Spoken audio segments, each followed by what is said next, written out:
o nome dele aqui, eu não consigo guardar o nome dele. Glenheim, um biólogo americano, se eu não me engano, pegou 3 grupos de pessoas, pediu para que esses grupos de pessoas, todas as pessoas segurassem um tubinho de ensaio com material genético dentro e pediu para o primeiro grupo pensar com todas as suas forças que eles iriam modificar aquele material genético que está dentro do tubo de ensaio ali que o cara está segurando. Esse foi o primeiro grupo de pessoas. Para o segundo grupo, a equipe de cientistas pediu: vocês vão apenas sentir alguma emoção elevada do tipo gratidão. Então, imagine uma situação em que você consiga sentir gratidão, empoderamento, orgulho, felicidade, alegria, alguma emoção positiva, tá? E no terceiro grupo, foi pedido para o terceiro grupo que apenas não, que fizesse as 2 coisas, que pensasse, que revelasse aquela intenção de modificar aquele material genético e que, ao mesmo tempo, buscasse sentir algum tipo de emoção elevada, de emoção positiva, como gratidão, felicidade. E aí, o que aconteceu? Com o primeiro grupo, absolutamente nada. Por mais que eles pensassem, vou modificar esse material genético, nada aconteceu com esse material. O segundo grupo, sabe o que aconteceu? Nada.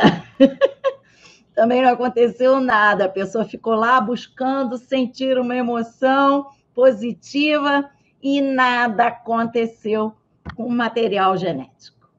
E o terceiro grupo, que uniu uma intenção precisa, a intenção de modificar aquele material genético dentro daquele tubinho que estava segurando na mão, e com a emoção associada, conseguiram modificar o material genético dentro do tubo de ensaio que eles estavam segurando.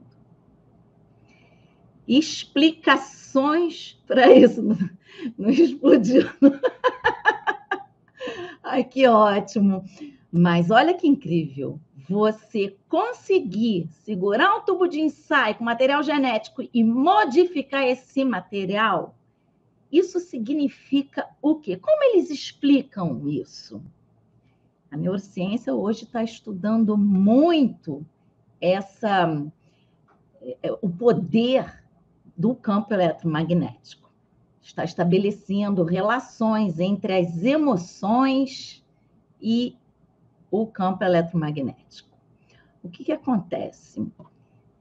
Quando você pensa alguma coisa, você está ativando aqui o seu córtex. Né? E como que funciona esse tecido nervoso? Através de sinapses. Transmissão elétrica. Você cria uma carga elétrica quando você pensa.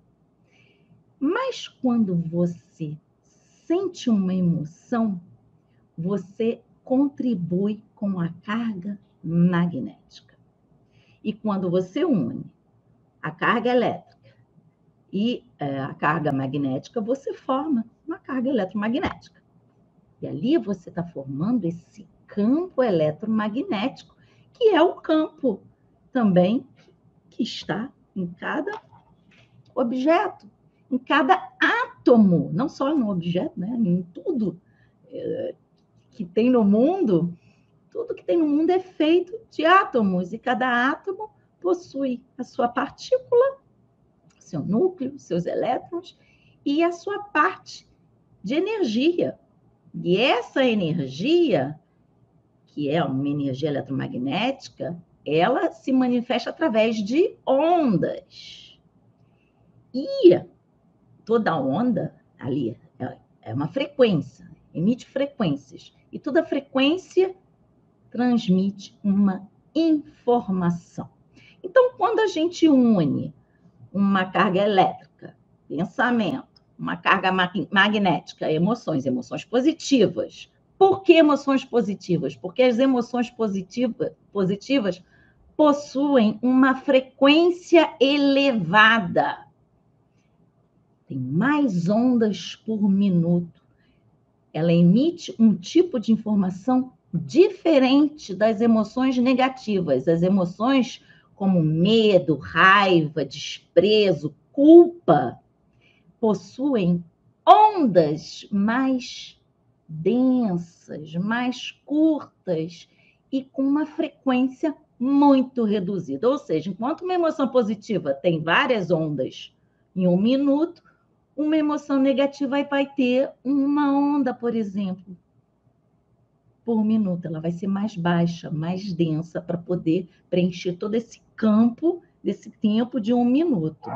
Então, a emoção negativa ela vai transmitir um tipo de informação e as emoções positivas outro tipo de informação, porque são outros tipos de frequência. E aí, o que acontece no nosso corpo? Isso está sendo estudado pela epigenética. O que é epigenética? É a ciência que estuda os efeitos do ambiente sobre o mundo celular, o funcionamento de uma célula. Mas o ambiente de uma célula, o ambiente externo de uma célula, é o nosso ambiente interno. É também o ambiente externo. Vamos pensar na poluição. A gente está ali respirando aquele ar contaminado. Aquilo vai mudar o nosso ambiente. Aquilo pode fazer mal para a gente.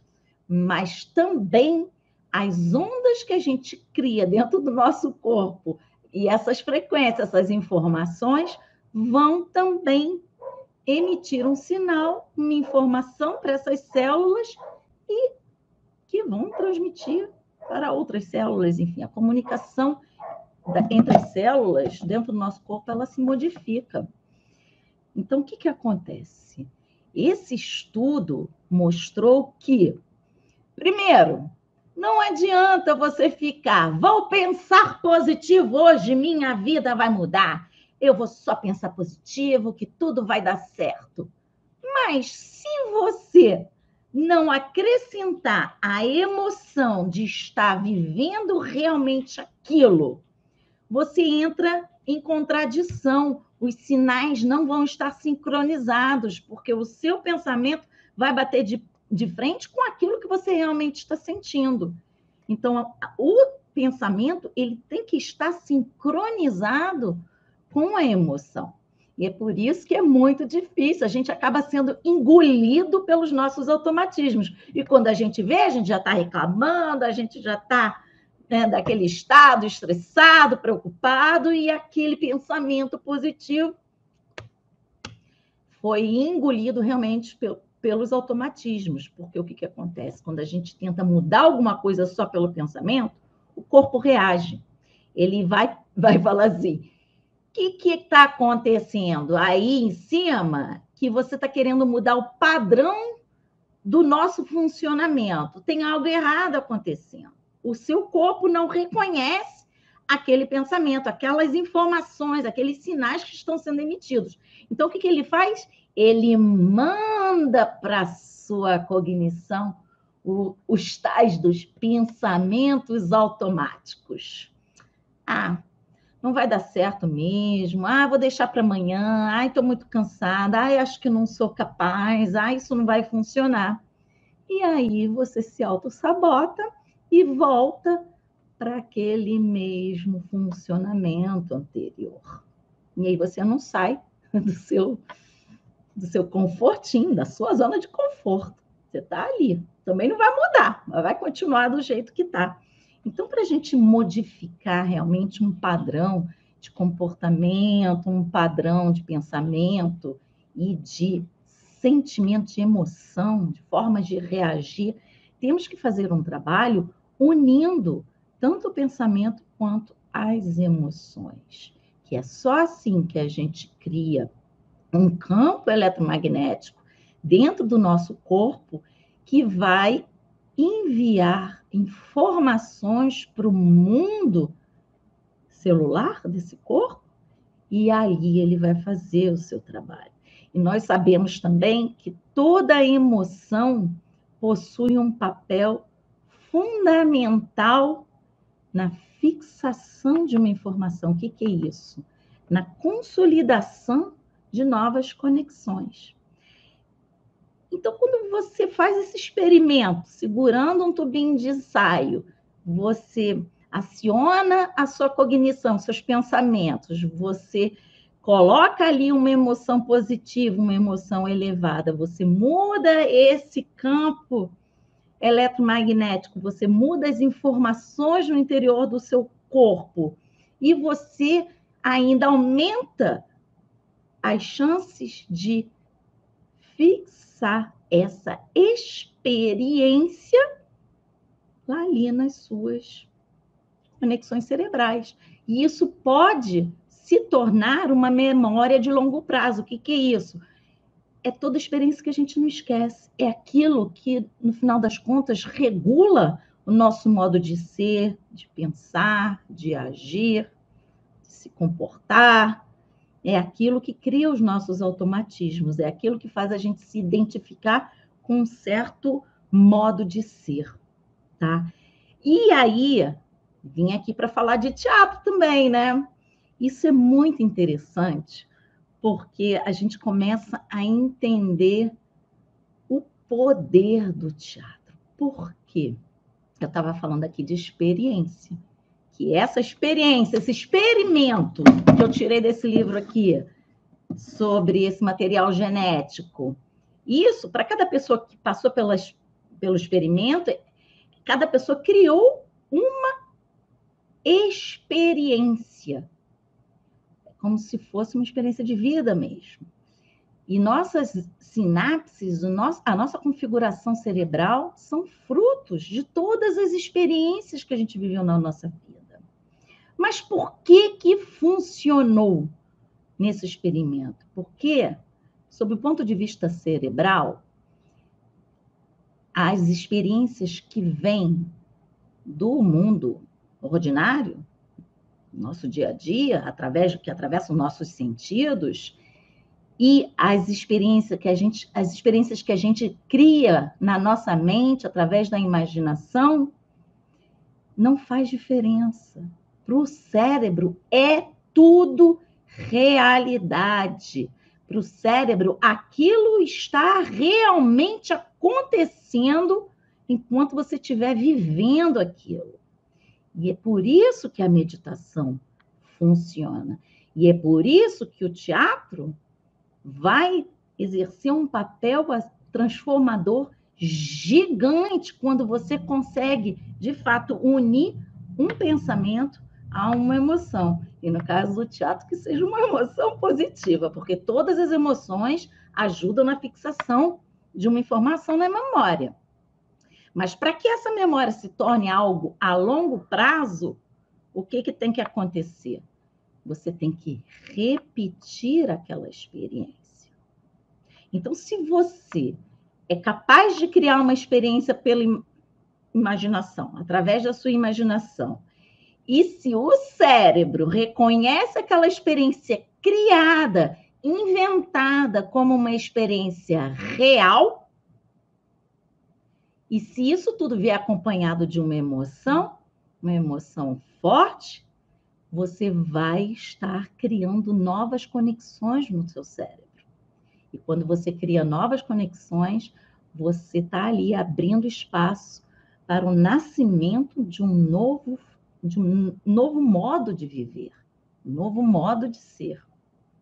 E foi baseado nisso tudo que eu criei essa técnica do personagem placebo. Eu não tirei isso de qualquer lugar, gente. Eu tirei esse nome inspirado aqui desse livro. Você é o seu placebo, de um neurocientista que já há alguns anos vem estudando muito a meditação, do ponto de vista neurocientífico mesmo, faz muitos experimentos, aquelas máquinas todas, e está aí mostrando por que funciona. Por que a meditação ela é poderosa. E por que o teatro, nós sabemos que o teatro tem muitas coisas, muitos aspectos parecidos com a prática da meditação, por quê? no teatro a gente também vive a superação daquela tríade do eu, espaço e tempo.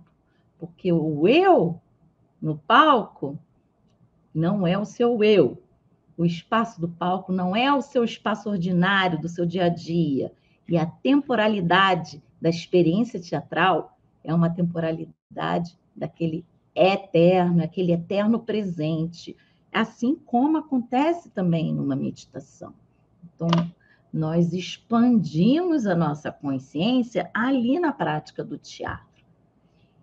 E sempre que a gente cria um personagem, que a gente sobe no palco, que a gente vai interpretar, fazer uma cena, nós estamos criando um ser, dando vida a um ser, nós estamos trabalhando ali com todo o nosso instrumento, nosso corpo. Estamos fazendo o quê? Acionando todos os nossos sistemas. Por isso que o teatro é uma arte muito difícil. Parece simples, mas é uma arte muito difícil, porque você tem que acionar todas as suas faculdades, as suas potencialidades. Você aciona a sua cognição, a sua memória, a sua motricidade, as suas emoções, a sua percepção sensorial, tudo, absolutamente tudo. E esses sistemas têm que agir de forma integrada. E é por isso também que o teatro tem esse poder terapêutico, porque ele traz essa vivência de uma homeostasia, de um equilíbrio, aquela sensação de você estar, naquele momento da experiência teatral, sendo inteiro, único. E no teatro, o que a gente faz? A gente cria novas experiências. Quando a gente começa a acionar todos esses sistemas, o que a gente está fazendo? A gente está criando uma experiência com pensamentos e emoção. Ou seja, a gente está criando ali um campo eletromagnético poderosíssimo. A gente está vivendo realmente uma experiência. Isso para construir um personagem, estamos falando de ficção. Mas, se você quiser trabalhar no campo terapêutico, no campo da educação emocional, você pode utilizar o teatro para realizar essas modificações aqui das conexões cerebrais e construir um novo eu. Foi o que eu fiz quando eu construí essa técnica do personagem placebo, que nada mais é do que você criar uma experiência onde o personagem vai ser você mesmo. Esse personagem placebo é aquele seu eu transformado. Mas o seu eu transformado, o seu eu do futuro, aqui no mundo ordinário, porque ali na experiência, quando você vai criar e executar esse personagem placebo, lembra, sob o ponto de vista do cérebro, a experiência é agora. E ali, acionando a cognição, o pensamento e as emoções, você cria esse campo eletromagnético e você favorece os processos neuroplásticos, que é a transformação da configuração do tecido nervoso. E aí a gente começa a entender esse poder transformador do teatro. Eu acho isso incrível, eu não sei vocês, mas eu gosto demais desse assunto, eu fico entusiasmada, eu acho isso tudo fascinante e estamos apenas começando a entender isso tudo. Porque quando se fala de teatro transformador, de teatro terapêutico, nós fazemos muita referência a outras disciplinas, como a psicanálise, a filosofia, a psicologia, ou as ciências sociais, não que isso não seja importante, muito pelo contrário, eu sou apaixonada por essas disciplinas também, estudo isso também. Só que a gente não pode esquecer que somos seres biológicos, que está tudo junto, na verdade. Está tudo junto.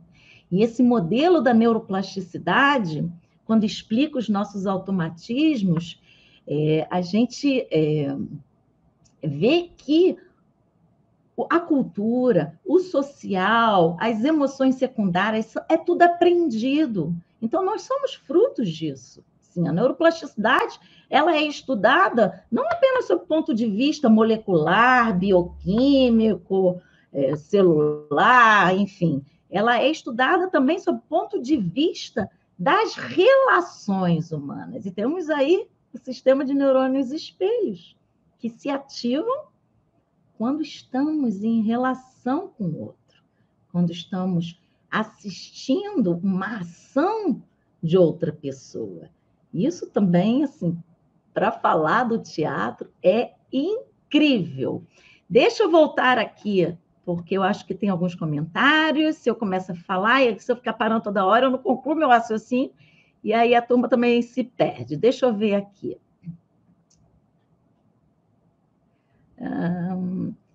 Bruno, e se você misturar as frequências de pensamento? Não entendi a sua pergunta.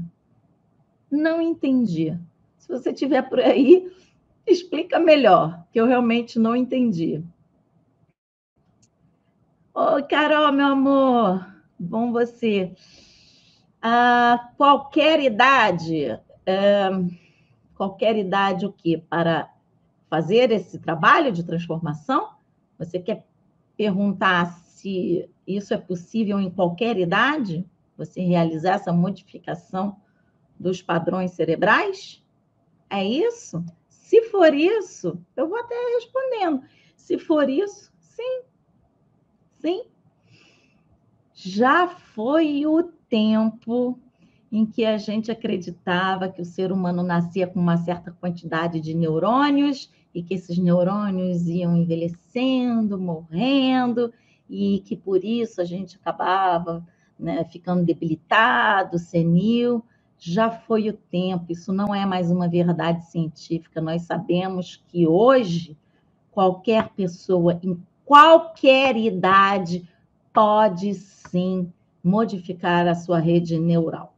Temos janelas da neuroplasticidade, por exemplo, a infância e a adolescência são períodos onde essa neuroplasticidade ela está muito ativa. Por isso que crianças pequenas aprendem rapidamente a falar uma segunda ou uma terceira língua, tá? Mas isso não significa que uma pessoa idosa não possa modificar as suas conexões e mais, que ela não possa criar novas células nervosas.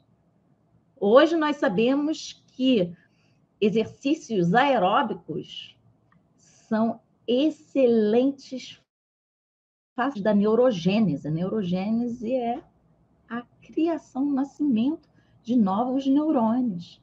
E isso independe da idade. Independe. Então, a resposta é sim. A neuroplasticidade vem trazendo uma esperança incrível, não apenas no campo humano, do desenvolvimento pessoal, mas também da reabilitação de faculdades, de sistemas. Tem muita gente se curando de muito problema, principalmente motor, com essa ciência da neuroplasticidade.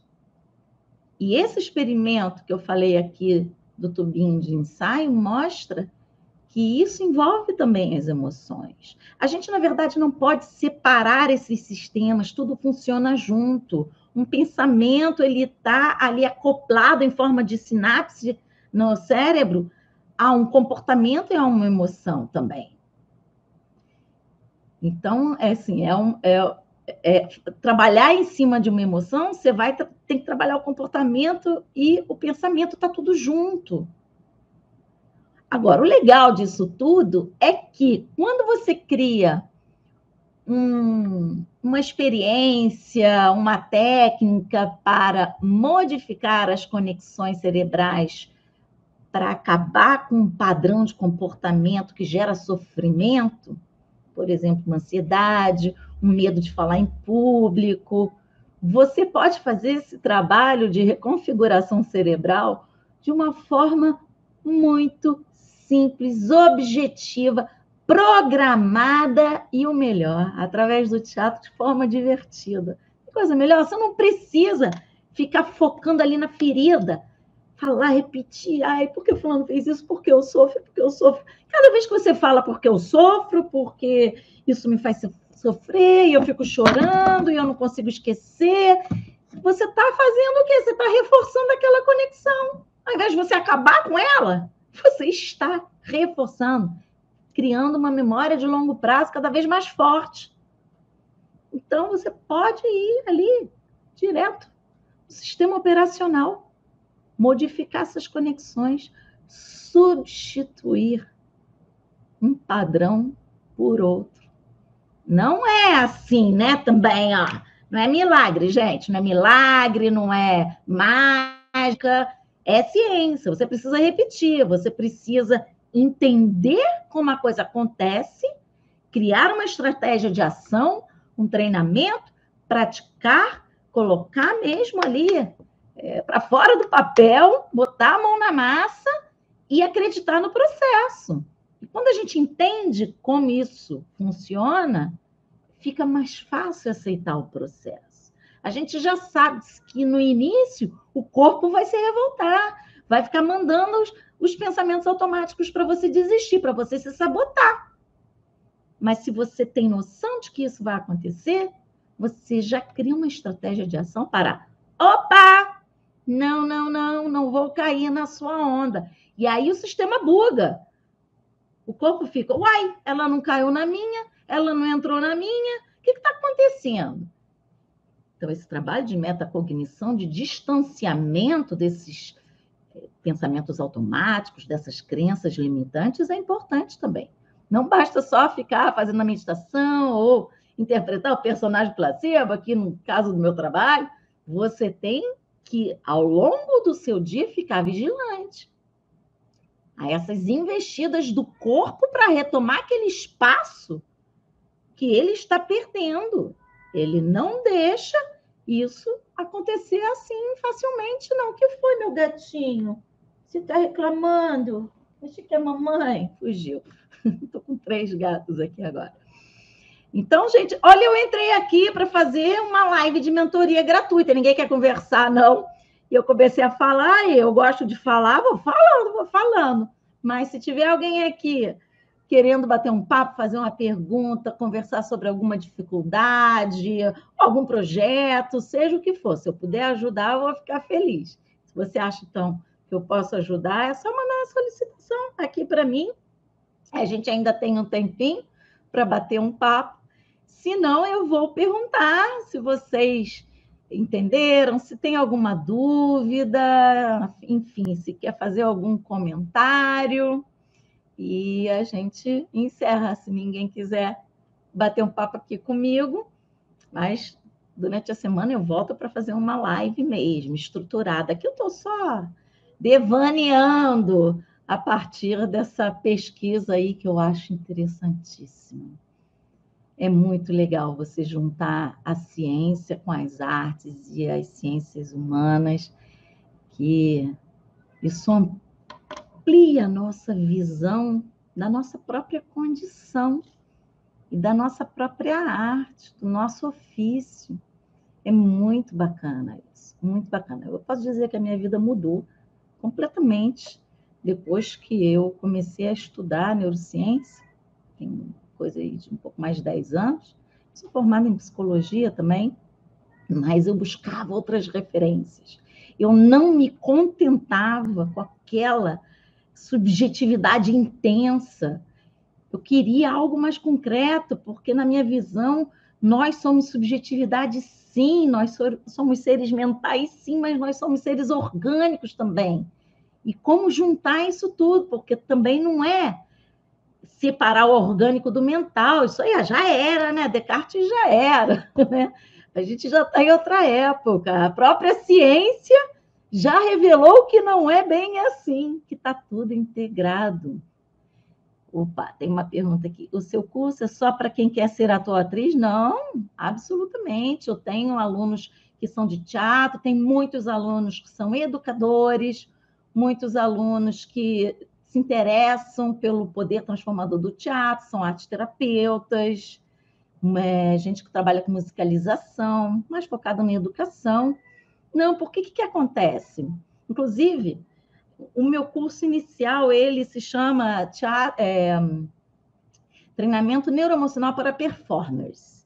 Hoje eu estou fazendo um outro modelo, mas por que performers? Eu poderia ter colocado atores, mas eu não botei.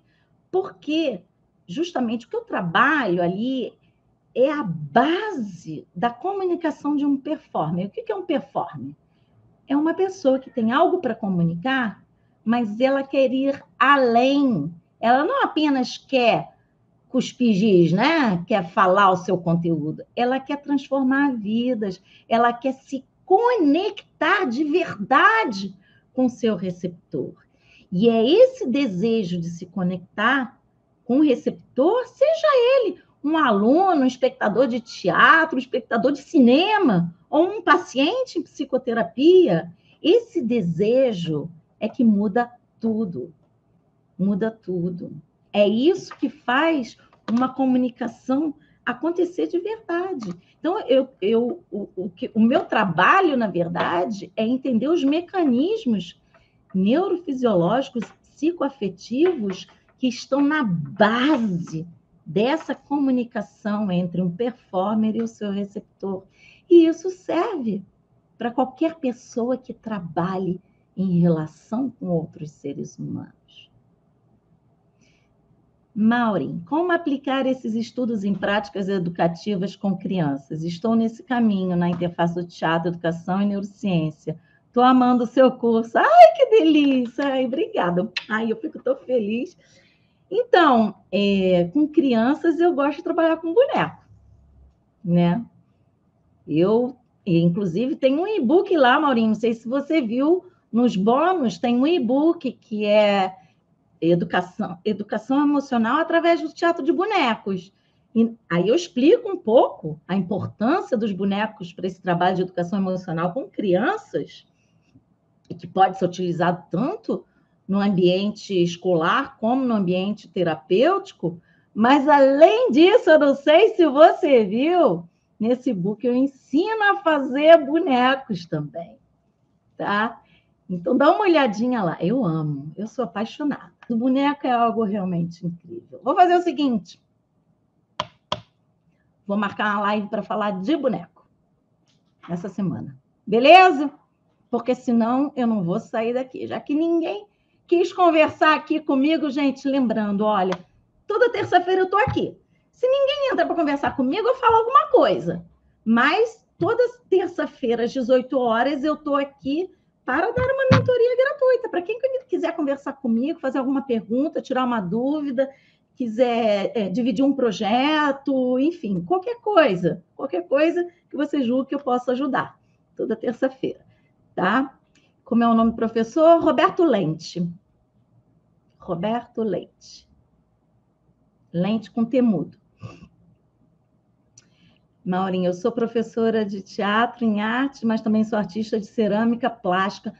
Olha, a arte é incrível, né? A arte é importantíssimo porque isso faz também a gente trabalhar a nossa atenção.